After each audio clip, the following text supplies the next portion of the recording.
இன்ஸ்டாகிராமில் ஆயிஷா முகமது அப்படின்ற தோழி என்னோடய ஃபஸ்ட்டு பேபிக்கு 3 வயசு ஆகுது மேம். இப்போ 5 மாதம் கன்சீவாக இருக்கேன். எனக்கு இப்போ எல்லாம் நார்மல் டெலிவரி ஆக முடியுமா?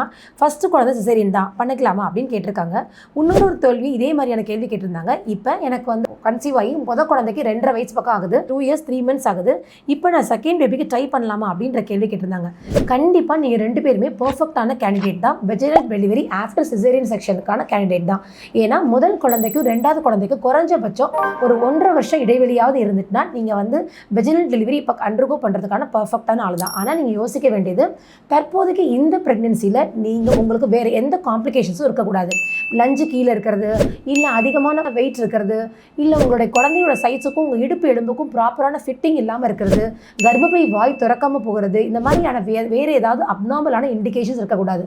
போன குழந்தைக்கு ஒரே ஒரு சிசேரியன் தான் அண்டர்கோ பண்ணியிருக்கணும். அதே மாதிரி கீழே டிரான்ஸ்செக்ஷன் சொல்லுவாங்க, அந்த மாதிரியான சிசேரியன் செக்ஷன் தான் இருக்கணும். இதில் ஏதாவது அப்நார்மாலிட்டி இருந்தால் தான் நீங்கள் வந்து அண்டர்கோ பண்ண முடியாது. இல்லைன்னா டெஃபினட்டாக நீங்கள் விபேக் அண்டர்கோ பண்ணுறதுக்கு பர்ஃபெக்டான கேண்டிடேட் தான்.